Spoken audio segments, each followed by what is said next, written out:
Andrew, what is next for the beleaguered royal? Hi, good morning. Neil Sean here in the heart of London. Nice to see you today. Hope you're keeping well, and I'm sure we're all having a better day, a better time, in fact, than the one-time royal favourite. He was, of course, the Playboy Prince that everybody looked towards, particularly in my era of this jet-set lifestyle. You know, he seemingly had everything. How difficult it must be now for the former His Royal Highness the Duke of York. I don't know about you, I'm going to refer to him as His Royal Highness the Duke of York, simply because he's done nothing wrong. There's nothing so far been proven. And of course, as ever, it's guilty by media trial. But for Prince Andrew, really, where does he go from here? Now, what we can tell you is this. Obviously, there's a big sort of media story regarding Prince Andrew being stripped of his titles by Our Gracious Majesty the Queen. That all is true, obviously. What's more interesting, though, is what does he do now? Well, according to a very good source, he had a long private chat with his mother, Her Majesty the Queen, about what he intends to do now as a private citizen.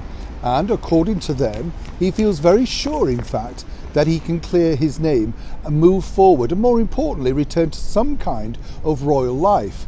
Now, this particular sort of story will, of course, say to people, oh no, there's no chance, there's no way he could come back. There is always a way back, particularly in the royal world. Rehabilitation is key. And of course, he could end up doing more charitable works and things that would help the monarchy moving forward.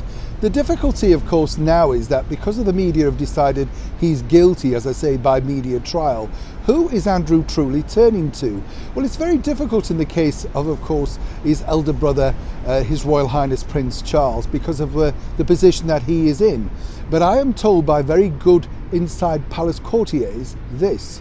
He has turned, in fact, to his younger brother and his wife, Edward and Sophie. Now, we often think about Edward being a little bit, shall we say, easier going, softer.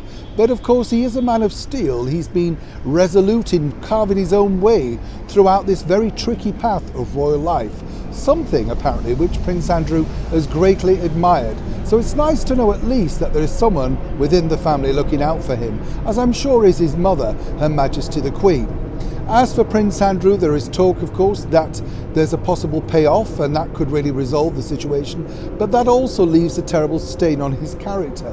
One that people would think, well, you know, no smoke without fire, that sort of thing.